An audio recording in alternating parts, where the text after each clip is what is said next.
ආයිබෝන් වාසනාව වේවා. ජයම පමණයි. කොළඹ හන්දිය 2 මෙල්බෝන්. ඇල්බෝන් ශ්‍රීනෝ ඔව්. මේ ඇයි බං මිනිස්සු කතා කියන්නේ ලියන්නේ කතා කියන්නේ ලියන්නේ. ඉතින් කතා කිව්වම වෙන කතාවල් තියෙනවා. හැබැයි හැම මිනිස්සෙකුටම මං හිතන්නේ තමන්ගේ ප්‍රකාශනයක් තියෙනවා. මේ ප්‍රකාශනය එලිදක්වන්න තියෙන කාරණාව තමයි කතා කීම, කතා ලිවීම, ඡායාරූපකරණය, චිත්‍ර කලාව, මූර්ති ඔබ මේ සියලු දේ. ඉතින් ඒ ප්‍රකාශනය හරි වැදගත්. අපි දන්නවනේ ලෝකේ හැම දෙයක්ම හැම සම්බන්ධතාවයට වඩා මානව සම්බන්ධතාවය ගොඩක් ප්‍රබලයි කියලා. මේ මානව සම්බන්ධතාවය වර්ධනය වෙන්න නම් මිනිස්සුන්ගේ ප්‍රකාශනය වැදගත් වෙනවා. කියන්න ඕනේ. කියන්න නැත්නම් මිනිස්සුන්ට ඉන්න බෑ. මොකක් හරි එකක් තිබුණොත් ඒක කියන්නම ඕනේ. කසනවා. ඒක කියන්න නැතුව ඉන්න බෑනේ. උඹ කියන වැඩේ මචං ඇත්තටම ජීව විද්‍යාත්මකවත් ඉතාම මූලික කැලලක්. මොකද සමාජමය සත්වෙක් වෙන මිනිහා සමාජමය වෙච්ච ගමන්ම ප්‍රකාශනය තමයි මචං සමාජය ගොඩනගෙන වැඩේ. හරියට හරි. ඉතින් මේ ප්‍රකාශනය කරන්න මිනිස්සුන්ට මාධ්‍යයක් ඕනනේ. ඔය මාධ්‍ය තුල තමයි මම කියන්නේ දැන් කතා කිව්වහම අපිට යාන්ස් තියෙනවා. හරි. එතකොට මේ කතන්දර හදනවා, කතන්දර කියනවා. ඒතර දැන් අපි කතන්දර හදපු පරණ ජනප්‍රවාද කතන්දර කොච්චර තියෙනවද? දැන් මහසෝන ගැන තියෙනවා, කලු කුමාරයා ගැන තියෙනවා, දෙයියෝ ගැන තියෙනවා, අර දෙයියෝ ගැන ගොඩාක් දෙයියෝ ගැන තියෙනවා. රයිට්. එතකොට චාරිත්‍ර වාරිත්‍ර තියෙනවා. මේ සියලු දේවල් මිනිස්සු කතාවෙන් ආපුවා. ඒතර ලියන්න ගියාම කෙටි කතා, නානයිද දේවල්, කවි දෙචිත් නානයිද දේවල්. ඉතින් ඕගොල්ලෝ මට මතක් වෙනවනේ තව කතාවක්. මිනිසුන්ට ප්‍රකාශ කරන්න මුලින්ම ඒ කාලෙම මේ නාට්‍ය හා රංග කලාව ඉගෙන ගන්න කාලේ මම හිතන්නේ මට මතක හැටියට මේක මට කිව්වේ ડોક્ટર ෆොන්සේකා, සල්මන් ෆොන්සේකා. මම එතුමාගේ කන්තන් තියෙනවා. මොකද එතුමා කිව් කතන්දරයක් තමයි මේ මිනිස්සුන්ට ඉස්සර ප්‍රකාශනය කරන්න භාෂාවක්, නැටුමක්, කතාවක් තිබුණේ නැහැනේ. මිනිස්සු එදිනෙදා ජීවිතේට මුණ දුන්න දේවල් එක්රස් වෙලා ඔවුන් නිරූපණය කළා. රංගපාල පෙන්නවා. සතා ආපු විදිහ. ඊට පස්සේ උන්න සතාගේ ශබ්දය. ඊට පස්සේ දැන් කැලෑදී ආවනම් ගස් කලකට ආවනම් ගලකට ගහලා හරි ලී කොටයකට ගහලා හරි ඒක තමයි බෙර රිද්ම ඒ ඔක්කොම සියල්ම ආවේ. ඉතින් ඒ නිසා ඒක තමයි ප්‍රකාශනය තියෙන්නේ. ප්‍රකාශනය තමයි අපි ලියන්නේ, අපි කතා කියන්නේ අපේ ප්‍රකාශනය උදෙසා. හරි. තමන්ට හැදෙන්නේ මම ලියන්නේ මට එන හැඟීම. ඔබට හිතා. දැන් මේ එතනට ගේන්න යන්නේ. ඔව්. දැන් හරි උඹ ලිව්වා. ඔව්. ලිව්වාද? උඹ ලිව්වා. හරිද? දැන් උඹ ලිව්වා මෙන්න මේක. ඔව්. හරිද? මනමන්දාරම ලිව්වා. හැබැයි උඹ මීට කලින් ලිව්වනේ මචං. මට සිරි මයික් එක දුනා. මේ මොනවද මේ මෙන්න මේක. ඔව්. හරිද? මම ශ්‍රීනාත්. මේ ගමනක කෙටි සටහන්. ඔව්. දැන් මේ පළවෙනි එක චරිතාපදානයක්. ඔව්. හරිද? දැන් මං අහන්න යන්නේ. ඔව්. හොඳදත් මන් දන්නේ නැහැ. කමන්නේ අහන්න. මම දන්නවා අහන්නේ මොකද්ද කියලා. දැන් බං මිනිස්සු චරිතාපදාන ලියන්නේ දැන් යන්නට ටබයි කියලා. බලකජ්ජ පයින්න දුද මට මතක් වෙනවා සරච්චර මහත්තයාගේ පිංගදී සරසේවරපත් ඉන්න පොතේ ඒකේ පළවෙනි පටුනේ තියෙනවා එතුමා ලියලා. මම ඇවිල්ලා අහනවලු පෙරවදනේ තියෙනවා මම අහනවලු දැන් මේ ඔය පරණ දේවල් ලිව්වොත් හොඳයි නේද කියලා සරච්චර මහත්තයා හරි සාකැස්ටික් උත්තර දෙනවා.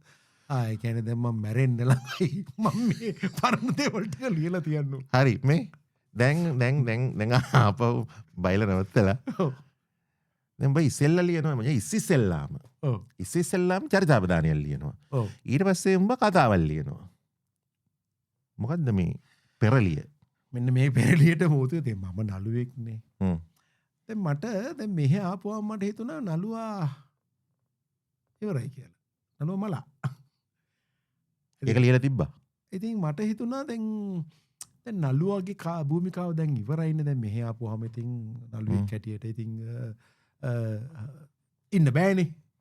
ඉන්න බෑ කියන්නේ ඉතින් වැඩක් නැහැනේ ඕකාලා. මේ බැඩ නැතිවනේ මේ ති යම් බැඩවලට තියෙනවා, සහභාගී තියෙනවා. ඔව්. ඉතින් ඔය ස්කැට් සංවිධානය එහෙම ඔව්, අපි ඒ කියන්නේ අමතක කරේ නෑ. මිලියන 23ක් සහ ලක්ෂයක් අතර වෙනසක් මේ කතා කරන්නේ. අන්න හරි නේ? මිලියන හරියට හරි. ඔව්. හැබැයි ලක්ෂය ඇතුළත් ඉතින් ඔව්. තාම දෙයන්න පිටින් ඉතින් ඔව්. මිනිස්සුන්ට මම තැංක යු කියනවා. ඉතින් තාම නළුවෙක් හැටියට. ඒත් මට හිතුණා අර හිතපු නළුවා ඉතින් ඉවරයි නේද? මං ඉතින් ජීවිතේ ගොඩක් සාමාන්‍ය අයට ආශ්‍රය කරන්න අමාරු ඒ අයගේ ළඟින් හිටියා කීප දෙනෙක් ඇතුළේ. මම නන්ටිකාසිරි කියන නවගත්තේගම මහත්තයා, ජයලත් මනෝරත්න, එතකොට ඩොක්ටර් සාලමන් ෆොන්සේකා, එච්.ඒ. පෙරේරා, පරාක්‍රම නිරියල්ල, ධර්මසිරි බණ්ඩාරනායක, දැන් අපි ආදරය කරන ආර්.ආර්. සමරකෝන්, ජී.ඩබ්ලිව්. සුරේන්ද්‍ර, ඔය ඒ කාලේ හිටපු අපි දැකපු කියපු හැමෝම එක දැවැන්තියොත් එක්ක මට ඉන්න හම්බුණා. ඒ ඉන්න අයගේ ඇතුළේ තිබුණු යම් දේවල් සුප්‍රකට සහ අප්‍රකට දේවල් මට හිතුණා. අනිත් එක මට මේ ලෙඩක්ද දන්නේ පළවෙනි ඉස්කෝලේ ගිය දවසේ ඉඳන් අද වෙනකන් හැම දෙයක්ම මට A to Z මතක තියෙනවා. හැමෝන්ට මේ මතකේ නෑනේ. ඉතින් ඒකත් මට ලොකු දවසක්. දැන් මට හොඳම උදාහරණය මම නිකන් කියන්නම්. මම අදටත් මම ඉස්කෝලේ පළවෙනි දවසේ ගිය ගමන් මම තාත්තා මාව එක්කන් ගියේ. තාත්තා එක්කන් ගිහලා ඉන්ටර්වල් එකක් දෙන්න බෙල්ලක් ගහලා. මම ගියේ වෙල්ස් කුමාර විද්‍යාලයට. Moratuwa prince of Wales. තාත්තා ගෙනල්ලා දුන්නා ඉස්සර සල්ගාදු බේකරිය තියෙනවා රාවතාත්තේ. සල්ගාදු බේකරිය කිව්ව අදටත් තියෙනවා. සල්ගාදු බේකරියෙන් චයිනීස් රෝල් එකකුයි ප්‍රශෝන වීදුරුවකුයි. පැෂෝන කියලා ඉස්සර දේවල් තිබුණේ. ෆැන්ටා පැන්ටා කොකා ඒවා තිබුණේ නෑනේ. පැෂෝන වීදුරුව. ඔරෙන්ජම් බාර්ලි තිබුණා. ඔරෙන්ජම් බාර්ලි තිබ්බා. ඔව්. හැබැයි ඔරෙන්ජම් බාර්ලි බෝතලයක් කියන්නේ ඒක ලොකු කණක් ඒක. අර පික්චර් බලන්න යනකොට බෝතල් දෙකක් දාගෙන අම්මා අරන් යන එක වෙන කතාවක්. ඒක පස්සේ දවසක් කිව්ව. පොතේ තියෙන ඒවත් හැබැයි. ඉතින් ඒ පැෂෝන එකේ රහත් තාම මට මතකයි. ඒ පැෂෝන එක කවදාවත් මට ආයෙ බොන්න බැරුණා. ඒ කියන්නේ මට හිතුණා මේ ටික මම ලියන්න ඕනේ. ඒකනේ චරිතාපදානය ලිව්වා. චරිතාපදාන්නේ නෙමෙයි. මේවා ටික ඔක්කොම මතක ටික ලියලා ඉන්නකොට එකක් තමයි මෙහි වෙලාව තියෙනවනේ. වෙලාව තිබුණා. එනේ මේ දැන් වැඩ ඇරලා ආපුවාම ඉතින් මේ කාන්සියත් එක නලුකමත් නැහැ මොකුත් නැහැ. ඉතින් මට හිතුණා මේ දැව පළස අමතක කරලා පල් පළසට එන්න ඕන කියලා. ඒක දෙතුන් පැත්තකින් හොඳයි. ඊට පස්සේ මං ඉතින් ලියන්න පටන් ගත්තා. හැබැයි ලියන්න පටන් ගන්නකොට මූලික වෙච්ච කාරණා දෙකක් තියෙනවා. මම ඉස්සර ලිව්වේ නෑ. ඉස්සර ඔය කොපි රචනා කොපිරයිට් ලිව්වට මේ මුකුත් ලියලා තිබුණේ නෑ. ඉතින් මෙහි පත්‍ර දෙකකට වැඩ කරා. සන්නස සහ කැඩපත කියන පත්‍ර ලිව්වා. ඉතින් ඒක ඇතුළතදී මේ මට මතක් වෙන එක චරිතයක් තියෙනවා. මෙහි අපේ සුපර්කට ලේඛිකාව ස්වර්ණකාන්ති රාජපක්ෂ මහත්මිය මෙහි ඉන්න ටිකක් ඔය දන්න අය එකතු කරලා මේ ලේඛකයෙක් සමග කෙටි කතා පොතක් කුඩු ක්‍රිල්ලි කියලා කෙටි කතා පොතක් ලිව්වා. ඒකට මට ආරාධනා කරා ශ්‍රීනාත් ඉතින් ඔයත් ලියන්නකෝ කියලා. මම ඉතින් බෑ කිව්වා. ඉතින් මට ලියලා පුරුද්දක් නැබැයි ලියන්න කියලා පෙරත්තෙන්න මම ලිව්වා. හැබැයි ඉතින් ඒක ඉතින් ලියුණා. ලියුනේ පොතේ ඒක තියෙන එක තමයි පළවෙනි පොතේ ගියා.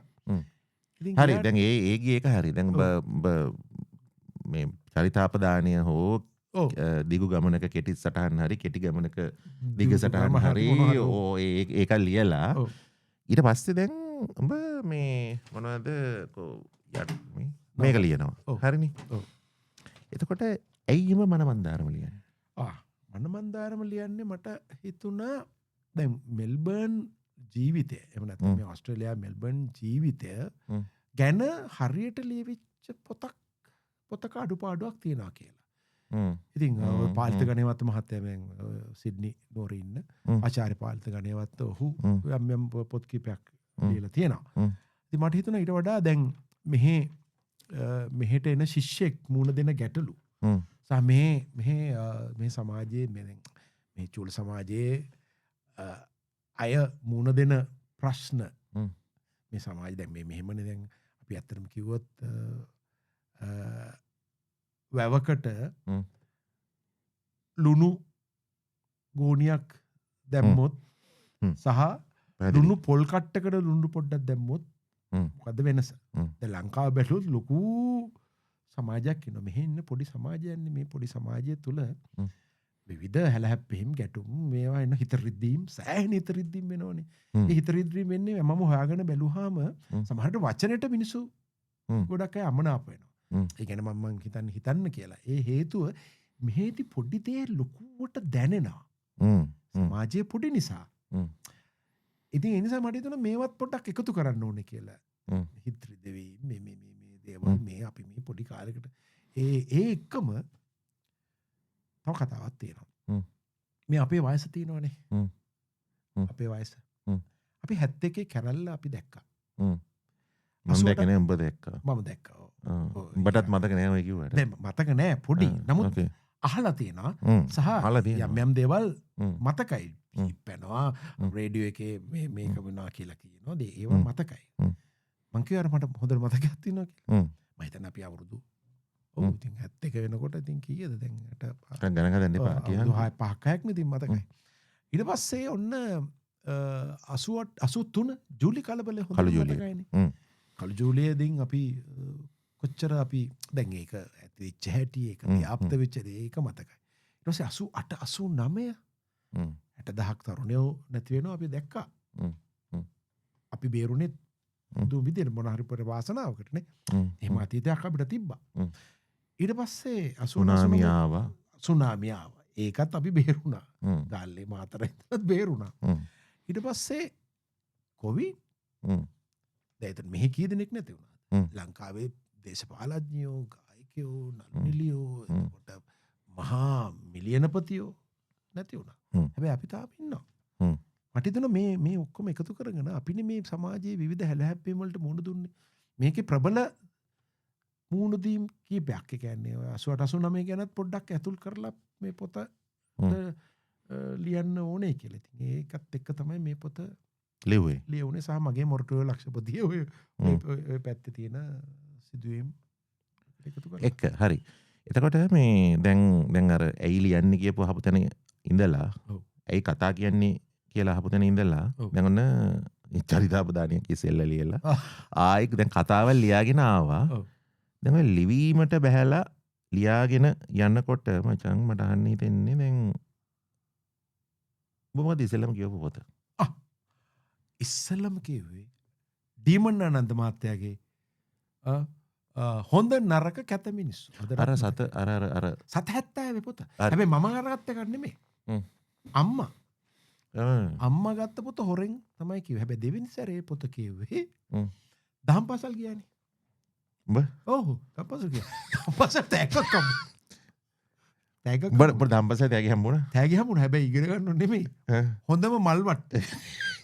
ඉස්සර ගස් නැගලා අරලිය වලින් මල් වට්ටියක් හදාගෙන යන සුදු අරලිය වලින් මැදට දානවා මේ රතු සතු පාට රෝස පාට නෑ එක මලයි මම හැමදාම අරගෙන සුදු මල් වට්ටිය සුදු අරලිය මල් හරි මොකද අපේ තව අපේ ලක්ෂපතිය තිබුණා ඉද්දමල් කොටුව කියලා වත්තා ඒ ඉද්දමල් තිබුණා හොරෙන් ඉද්දමල් වැටෙන් පැනලා ඉද්දමලුත් කඩාගන්න සමහර සතියකට ඉද්දමල් වට්ටියක් සමහර දොස්ත අරලිය වට්ටියක්. ඉතින් හොඳම මල් තෑග්ගට මට තෑග්ග හම්බුණා.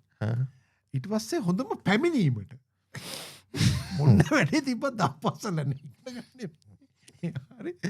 ඒ යන්නේ ඉතින් අඹ ගා තිනවා, අඹරැල්ල ගා තිනවා. අඹරැල්ල ගා තිනවා නෙල්ලි ගහක් තිබුණා අපේ.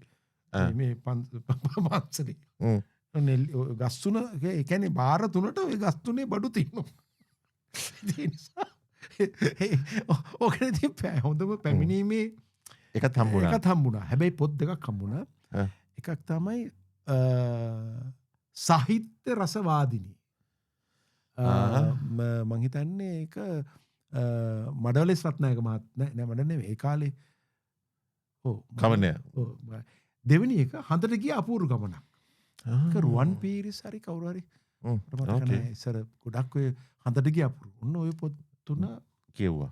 මුලින්නම් අකට අරගෙන සාහිත්‍ය කිසි දෙයක් තේරුන්නේ නැහැ. සෝයනේ පොත මං ගාව මේ ගිනි ගන්නකම් මේ පොත් දෙක තිබුණා. ඒ දෙක. ඊට පස්සේ මිහිර පත්තරේ ඉඳන් අහුවෙච්ච හැමදේම කියවුවා. සහ අපේ අම්මත් මේකට මූලික වුණා. තියත් හැමදේම කියවනවා. පත්තර මීරපත්‍ර එයා කියවනවා ඊට පස්සේ එයා කියවන එක අහලා අපි කියවනවා. හ්ම්. ඉතින් ඔහොම කියවලා මම සහ අපේ පවුලේ මම නංගි මල්ලි අපි තුන් දෙනා ඉන්නවා. අනිත් තව 4 දෙනෙක් ඉන්නේ ඒගොල්ලෝ පස්සේ අපි තුන් දෙනාටම මේ කියවීම හොඳට මේ ඕකේ. පුරුණා. පුරුණා. ඉතින් දැන්ට වුණත් මම අහුවෙන හැම පොතක්ම කියවනවා. පොත් විතරයි. පොත් සංගරා පත්තර හැම එකක්ම කියවනවා. ඔබ චිත්‍රකතා පත්‍ර කියවෙන්නේ නැද්ද? පච්චි මොනවා අහනවද? සතුට හේතුවක් තියෙනවා. මට ඊළඟට අහන්න ඕනේ ප්‍රශ්නයක් තියෙනවා. සිත්තර ටෙන් ටෙන් ටෝගා යුනිකෝ මම දෙදුණු කැලු ඇස් දෙක වහගෙන ඉන්න බං හිටියේ. ඇස් දෙක වහගෙන කොහොම පේනවද කියලා මං සරත්මතු දවසක් හම්බුණා මං ඇහුවා. එන මහත්තයා නෑ. ඉතින් පස්සේ මට හරි වාසනාවන්ත වෙයි. හැම මිනිස්සෙත් එක්කම ආශ්‍රය කරන්න හම්බෙලා තියෙනවා. අපේ වීරෝ. ඊට පස්සේ ජනකරත්නායක මේ ඔක්කොම සුමති පාල ජෝතිබලේ පස්සේ සතුට වික්‍රම නේද? බට්ටි එහෙම ලිව්වේ. ඉතින් සිත්තර කොච්චරද කිව්වොත් සිත්තර පත්තර ටික එකතු කරලා මෙහෙම ෆයිල් එකක දාලා පත්තර 10ක් සතපනා ගානේ කුලියට දූපු මිනිස්සෙක් මම ඉස්කෝලේ කොල්ලන්ට යාළුවට අද අරගෙන අතපනයි පත්තර 10 කියවල සතියක් ඉන්න ඕනේ. ඒ ඇස්සේ වෙනවත් දුන්නා සතපනා ගානේ වෙන පොත ඒක මිටියන් නෙමෙයි එකක් සතපනයි. හැබැයි ඒක මේ එක දවසේ දෙන්නේ අරක්ස්මානේ. ඉසර ඔය පොතේ ඒවත් තියෙනවා. අර ඉස්සර අපේ තියෙනවා මේ පාන් කාල මැද්දට ගහලා පාන් කාල හයිකෝ කියන්නේ බටර් හයිකෝ බටර් ගන්නෙත් නේ හයිකෝ කියලා එක જાතියක් තිබුණා. දැන් අය දන්නෙත් නැතිවද හයිකෝ කියලා. ඇස්ට්‍රාමාගරින් දෙන්නේ හයිකෝ. ඒවා මං කියන්නේ සත්තු මේ දෙනවා. ඒ අපේ කැන්ටිමේ හිටිය මුස්සේ සැමන් ටින් එක ඉස්කෝලේටම දෙනවා. සැමන් ටින් එක හයිකෝයි. මේ ගෑයි හැබැයි පුදුම රහක් ඉන්නේ. ඔය පාන් කාල ගන්න තමයි පත්තර කුලියට දුන්නේ. පත්තර කුලියට. බයිල පැත්තේ කියලා මචං. සිත්තර සතුට ඉතුරු එකේ නම කියන්න එපා. ඔව් කියන්න බෑ. ඒවා වෙන දවසක අපි ඒ ගැන කතා කරමු. මේ මොනවද? දැන් ඔහොම කියවගෙන යනවා. දැන් කවුද මචං උඹට බලපාපු කවුද බලපෑවිය ඔකට? බලපාපු කියන එක මම කල්ලා මම අර නැවැත්තුවේ ලේඛකයෙ වෙන්න පුළුවන් වෙන කට්ටිය වෙන්න පුළුවන්. කවුද අර හැරවුම් නැවතුම් ලක්ෂයන්? බෑ මෙහෙමයි මට නූතන කතාවක් මතක් වෙනවා. මම ඉස්කෝලෙන් අස්සලා දැන් ගිය ගමන්ම පණ්ඩුකාමේ නාට්‍ය ටික මම නවගත්තේ ගම් මාත්‍යත් එක්ක සෙට් වුණානේ. නවගත්තේ මහත්තයත් එක්ක ඉන්නකොට මට පේනවා නවගත්තේ මහත්තයා ඔෆිස් එකේ ලියන ලිවිල්ල. වෙන ලෝකයක් නෑ සිගරට් එකක් අතේ තියන්න ලියනවා මේ ඔෆිස් එකේ. කොළවල ලියනවා. රාජ්‍ය රහසුත් තියෙන සමහර පොත් එහෙම ලියලා තියන්නේ එපා. මම ගිහිල්ලා දීලා ෆොටෝ කොපි ගුඩි කරන වැඩක් තියෙනවා. නමුත් ඒ ලියපු විදිහ මට මතක් වෙනවා. ඉතින් මම එක හිතුවා මේ කොහොමද මේ මෙහෙම ලියන්නේ? මාත් කවදා හරි මෙහෙම ලියන්න ඕනේ කියලා ඒ කාලේ හිතුවට කවදාවත් ලියන්න හම්බෙලා නැහැ. සයිමන් නවගත්තේ මහත්තයාගේ ඒ ආభాෂය වැදගත් වුණා. ඒ මහත්තයා ලියන විදිහේ ලියනකොට ඒ ලියන්නේ නවගත්තේ මහත්තයා මේ ජීප් එක යනකොටත් ලියනවා මම දැකලා තියෙනවා. ඕකේ. ඒ කියන්නේ ජීප් එක යනකොටත් මේ විබි ලියලා තියෙනවා. ඔෆිස් එකේ ලියනවා. සහ නැත්තම් ඉතින් මට හිතුණා මේක ලියන්න ඕනේ. ඒ අතරතුරේදී තව බලපාපු ගොඩක් ඉන්න කරුණාසේන ජාලත් මහත්තයා. ඔක්කොම පොත් ටික කියවලා තියෙනවා. දෑසෙන් ජයකොඩි මහත්තයාගේ පොත් ඔක්කොම කියවලා තියෙනවා. එතකොට ස්වර්ණකාති රාජපක්ෂ මහත්මියගේ පොත් කියවලා තියෙනවා. ඉංග්‍රීසි ට්‍රාන්ස්ලේෂන්ස් මම ඉංග්‍රීසියෙන් නැතුව සිංහලෙන් දැන් එනා කරනා වගේ පොතක් එහෙම කිව්වේ ස්වර්ණකාති රාජපක්ෂ මහත්මියගේ. ඉතින් ඒකම ගොඩක් ওই පරිවර්තන කියවන්න පුරුදු වුණා. ඊට පස්සේ සුජිය ප්‍රසන්න ආරච්චි මහත්තයාගේ පොත්. ඔව් අපි ඒකට මත්පැන් මද්ද්‍රව්‍ය අතුරුදු මධ්‍යස්ථානයේ කාලයක් ඒකට වැඩත් කරලා තියෙනවා. ඉතින් ඔහුගේ සියලුම පොත් මම සතුටු වෙනවා.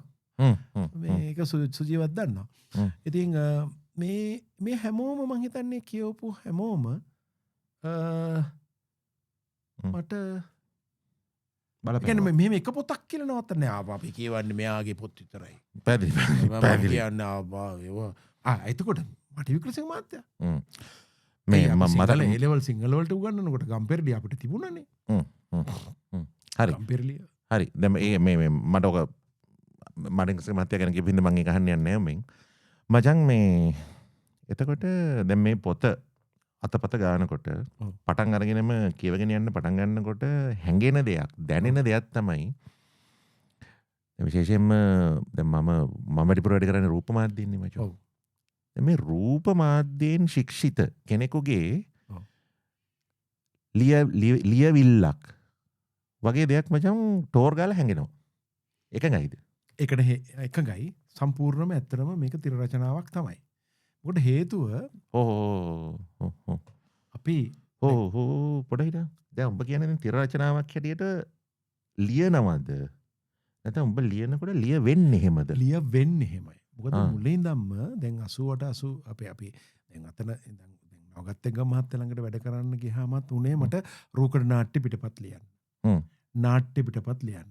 ඊට පස්සේ එතනින් අයින් වෙලා ප්‍රචාරණ කලාවට මත්පැන් මද්‍රතුරු මැදස්සන්ට ආපුම එතන උනේත් පිටපත් ලියන්න. ටෙලි නාට්‍ය ලියන්න. එතකොට මත්පැන් මද්‍රව්‍ය පිළිබඳ නිවාරණ දැන්වීම් ලියන්න. ඊට පස්සේ ඒක අස්සෙලා ඇඩ්වර්ටයිසින් ෆීල්ඩ් එකට ආපුවාම මටම කම්පැනියක් තිබුණා ස්මාර්ට් සොලියුෂන් කියලා ඒ කාලේ. ට්‍රෑඩ් එකේ මම වැඩ කරා. පවර් හවුස් එකේ වැඩ කරා. මේ වල කොපිරයිටර් කෙනෙක් හැටියට. ඒතර ඒ ලියනකොට ලියවෙන්නේ රූප මාධ්‍යය. ඒ එකම ගොඩක් ටෙලි නාට්‍ය චිත්‍රපට අපිට හම්බෙන්නේ මේ පොත්නේ. අපි හිතමු නෑදෑයෝ අපි කළමු මගේ පළවෙනි නාට්‍යයකට නෑදෑය ගත්තොත් මේ වගේ එපිසෝඩ්ස් ගානට ලොකු පොත් හම්බෙන්නේ. මේ පොත සම්පූර්ණම විස්තරේ ලියලා තියෙනවානේ. ඉතින් ඒ ගොඩාක් කියවලා තියෙන තිර රචනානේ. ඉතින් ඒ ආభాෂය තමයි ඇත්තටම මේ පොතටත් මම පාදක කරගත්තේ. සහ ඒ පාදක කරගත්තේ නෑ ලියන්න ගියාම ඉබේ ලියවෙන්නේ එහෙමයි. පොඩි විස්තරයක් කියන්න ගියත් මුළු රූපෙම එකට ලියවෙනවා. ඉතින් ඒක තමයි ඒක හරියටම හරි. ඉතින් මේ මුලින් ඉඳන් මේ පොතත් එක්ක හිටියානේ. ඉතින් කපලා කොටලා හදලා දුන්නානේ දැන්. ඒ නිසා මේ හරි දැන් ඒ ඔබ කියපු කැලලත් එක්ක මම එන්නම්. ඔව්. දැන් මචං දැන් ඔය කපලා කොටලා හදන තනින් ඉස්සරහට ගිහලා රොම්බේ පළවෙනි පොතටම ගියොත් එහෙම. ඔව්. දැන් මට මතකයි මේ දැන් ඔබ මෙහෙ තියපු පොත් එලි දැක්වීම. ඔව්. දැවන්ත වැඩක්. ඔව්. ඔව්. හරිද? ඔව්. ඊට පස්සේ උඹ දැන් මෙතන අපි නොකියයිමු ඒවා. හැබැයි උඹ ඒක කියපු කතාවත් මතකයි. ඔව්. හරි. කියන්න බෑ අලු තරහ වෙනවා. හරි එතකොට මචං දැන් අපි ලියනවා මචං. ඔව්. අපි රූප මාධ්‍යයෙන් වැඩ කරනවා වචන වලින් මේ ඔඩියෝ විෂුවල් වැඩ කරගෙන යනවා. ඔව්. නිර්මාණ කරනවා. ඔව්. අපිට පුද්ගලික මිත්‍රයෝ ඉන්නවා. ඔව්. ඒ පුද්ගලික මිත්‍රයෝ අපි කියනවා මචං වැඩක් තියෙනවා. ඔව්. පොඩ වරින්. එතන මචං කෙලින්ම අපේ වැඩේට කට්ටිය ඇවිල්ලා මේ මොනවද සැලකුම් සහයෝගයක් දෙනවා. ඔව්. ඒ මචං ඉන්නේ අපේ වැඩේට. ඔව්. හැබැයි මේ අපේ දැන් මම වෙන විදියකින් කියන්න උත්සාහ කරන්නේ අපේ මිත්‍රයෝ අපේ නිර්මාණවල මිත්‍රයෝ වෙන්නේ නෑනේ ශ්‍රීන හැමතිස්සෙම. මොකද මම ගත්තත් දැන් උඹ මට එවන ටෙලි නාට්‍ය කෑලි හැම එක මම බලන්නේ නෑනේ. මම උඹට බැන කෝ උඹ ඉන්න කෑල්ල කියලා හොයලානේ මම බලන්නේ. ඔව් හරි. හරිනේ. දැන් ඔම තමයි මගේ යාළුවෙක් ඉන්නවා. අර ටෙලි නාට්‍ය බැලුවද කියලා අහනවා මම බැලුවේ නෑ. ඉතින් බනිනවා. හොඳ එකක්වත් බලන්නේ නෑ. මම කිව්වා මට ඕනේ නැත්තම් මම බලන්නේ. එහෙම කියලා පුළුවන්ද මේක? මට හින්නට දොස් කියනවා. ඒක තේරුම් ගන්න නෑ. ඉතින් මම කිව්වා මට හොඳ එකක් තිබුත් මම කතා කරනවා බලලා. පැහැදිලි. හරි දැන් හැබැයි ඕක මචං වෙන තැනකට ගෙනියන්නයි මම මේ අහන්නේ. ඔව්. එතන දැන් අපේ මේ ඉන්න අපේ මිත්‍රයෝ ටික ඔව්. අපේ පොත්වල අපේ නිර්මාණවල අපේ ඡායාරූපවල අපේ ඩොකියුමන්ටරි වල මිත්‍රයෝ වෙන්න ඕනේ නෑනේ. එහෙම වෙන්නෙත් නෑ. නෑ. හැබැයි අපිට බැරිද ශ්‍රීනා දැන් අර පළවෙනි එලි දැක්වීමේ මතකයනුත් මතක් කරගෙන මම කියන්නම්. හරිද? ඔව්. මතක් කරගෙන අපිට බැරිද දැන් මෙන්න මේ වගේ එකක් කරහා මේ 200ක් බලලා තිබුණා මචං ඊයේ වෙනකොට. ඔව්. දවස් 5:10ටද. ඉතින් ඒතකොට දැන් මෙතන ඉන්නවනේ මචං මේ අපි ඉන්න අවට මේ මෙල්බන් ඒරියා එකේ වික්ටෝරියා වල ඉන්නවා කියලා කියනවා ලංකාවෙන් ආපු කට්ටිය ලක්ෂයක්. ඔව්. ඊට සමහර ඊටත් වඩා වැඩි ඇති දැන්. ලක්ෂයට වැඩි. මම කියන්නේ ඔය ලක්ෂ කියන්නේ අවුරුදු 6-7කට උඩදී. එහෙමද? හරි අපි හිතමු අපි ආසන වශයෙන් ලක්ෂයක් කියමු. ඔව්. අපිට අපේ මේ නිර්මාණවල පොත්වල ඡායාරූපවල වටේ එකතු වෙන කට්ටියක් පොඩ්ඩක් එකතු කරගෙන බැරිද එලි දැක්වීම ඒ වැඩවලට නෑ යන්න. ඇත්තටම ඒක නම් කරන්න ඕන වැඩ මම ඔකට පොඩ්ඩක් නිකන් පොඩි උණුපෝරණයක් දෙරන්නම්. දැන් මුලින් කතා කරන්න අපි මිත්‍රයෝ ගැන කතා කරලමු. මිත්‍රයෝ කියන්නේ අපේ ඇත්තටම පොඩක් එට මෙට හැරුණට කමක් නැන්නේ. මිත්‍රයෝ කියන්නේ අපේ ගජයෝ. හැබැයි ඒ හැම මිත්‍රයෙක්ම රසාස්වාදයේ තියෙන අය නෙමෙයි. ඒක මිත්‍රකම. රසාස්වාදයේ තියෙනවා කියන අපේ වයි රසාස්වාදයක් උන්ට තියෙන්නත් පුළුවන් නොතියන්නත් පුළුවන්. වෙන රසාස්වාද කියන්නේ දැන් රසංජතාවයක් තියෙන්න ඕන. කලාව සාහිත්‍යය දැන් පොතක් ජීවිතේට කියවන්න නැති මිනිහෙක්ට අපි පොත දුන්නත් කියවන්න පුරුද්දක් තියෙන්න ඕනේ. ඉතින් මගේ මේ ඒ කියන්නේ යාළුවෝ දැන් අපි හිතමුකෝ දැන් බුක් ලොන්ච් එකට ආවම පොත් ඔක්කොම ටික අරගෙන ගියා. පොත් ටික ඔක්කොම ඉවරයි. හැබැයි අද වෙනතුරු 3-4 දිනකට හරින්න කවුරුත් පොත ගැන කතා ඒ කියන්නේ මම කියන්නේ එතනට එන්න හදන්නේ. ඒ හේතුව ඒගොල්ලන්ට දොස් කියන නෙමෙයි. ඒ මගේ යාළුවගේ වැඩේට ආවා ඒ පොත ගත්තා. හැබැයි ඒ පොත කියවලා නැහැ කියලා මට තේරෙනවා. ඒකට දොස් කියන්න බෑ. ඒගොල්ලන්ට පුරුද්දක් නැහැ. මම කියන්නේ ඔතෙන්ට නොගිහිල්ලා මචං. ඔතෙන්ට නොගිහිල්ලා දැන් ආයි උඹයි මායිම ගමුකෝ. ඔව්. දැන් බේවන ටෙලිනාට් කියන්නේ ඔක්කොම බලන්නේ නෑනේ බං. නෑනේ ඔව්. හරිද? උඹ හිත යටින් බයි නැදින් නරුට යවුවා. ඒවා බැලුවෙත් නෑ කියලා. යාළු කවුරුවත් බැලුවේ නෑ කියලා. ඉතින් ඒ වගේ වැඩන්නේ මචං ඕක. ඔව්. මම කියන්නේ මචං අපේ මිත්‍රයෝ එක්ක අපේ තියෙන මිත්‍රත්වය පුද්ගලික මිත්‍රත්වය ඒක එසේ පවතිද්දී මෙන්න මේ නිර්මාණවල වටේ එකතු වෙන මිත්‍රයෝ ටිකක් ඉන්නවනේ මචං. මම කියන්නේ රසිකයෝ කියන්න පුළුවන් ප්‍රේක්ෂකයෝ කියන්න පුළුවන් අන්න ඒගොල්ලොත් එක්ක අපි සාකච්ඡාවක් ඇති කරගන්න මෙන්න මේ ප්ලැට්ෆෝම් එකක් මේ වගේ එකක් හරහා. ඇත්තටම හරි අපි මේ අපේ මෙල්බෝන් හන්දිය මේ මෙල්බෝන් සෝරි කොළඹ හන්දිය අපි ඒ වැඩේට අපි පාදක කරගමු. මොකද මම හිතනවා මේ සැරේ මේ බුක් ලොන්ච් එකකට වඩා එහා ගිය එකක් කරන්න මට ඔය අපිත් අතර ඉන්න කට්ටිය එකතු කරගෙන කියවන අය එකතු කරගෙන මට මේ පොත කියවන්න ඕනේ. ඒ කියන්නේ ඒගොල්ලෝ කාසාවෙන් කියවයිනේ. මොකද කලා නිර්මාණයක අරකට එන්න ස්ලාමතක වෙන්නේ නැහැ. නිර්මාණකරුවෙකුට වටිනාකමක් වෙන්නේ දැන් අපි හිතමු වගේ ඡායාරූපයක් තියෙනවා කියලා මහන්සියලා ගත ඡායාරූපයක්. මේ ඡායාරූපේ කවුරු හරි බලලා ඒ ගැන යමක් ප්‍රකාශ කරනවා නම් කැමතිද අකමැතිද ඕන එකක් මචං අදාළ නැහැ. පුළුවන් ඒක අදාළ නැහැ. නමුත් ඒකනේ අපිට තියෙන වටිනාකම. අපිට තියෙන මේ සන්තෝෂය. දැන් මම නළුවෙක් හැටියට වේදිකා නාට්‍යයක් කරලා කර්ටන් කෝල් එකට යන්නේ නිකන් රජෙක් වගේ. මොකද ඒ අප්පුඩිය තමයි මේ හදවත පිරෙන්නේ අපි. ඉතින් ඒ වගේම තමයි පොතක් හරි ඡායාරූපයක් හරි මොකක් හරි නැටුමක් හරි ගයුමක් හරි ඉගෙන යමක් කතා කරනවා නම් ඒක තමයි කලාකරුවෙකුට තියෙන කලා ශිල්පයක්ම කලාකරුවා කියනට කැමති නෑ. කලා ශිල්පයට තියෙන ලොකුම මේ සතුට සහ තෘප්තිය සහ තව ලියන්න ඇඩ්මයර් වෙන තව ලියන්න හිතෙන දේවල් සිද්ධ වෙන්නේ ඒක තුල. ඒ නිසා මේ වෙලාවේ මම ඉල්ලා සිටිනවා මොකක් හරි යමක් කියවුවොත් කවුරුහරි මේ අපි අහනාලය කවුරු හරි කමන්නේ වචනයක් මේ කතා කරන්න වචනයක් ලියන්න. ඉතින් ඒක අපේ කමෙන්ට් එකක් ඇටියටම හරි. කමෙන්ට් එකක් හරින්නේ නැහැ. සාමාන්‍යයෙන් අපේ නිර්මාණය වෙන කාගේ හරි අනිවාර්යයෙන්ම ඒක තමයි මිනිස්සෙකුට සල්ලි වලට ගන්න බැරි නිර්මාණකරුවෙක් ආසම දේ ඔන්න ඕකයි. සල්ලි නෙමෙයි. ප්‍රසිද්ධිය නෙමෙයි. හරි.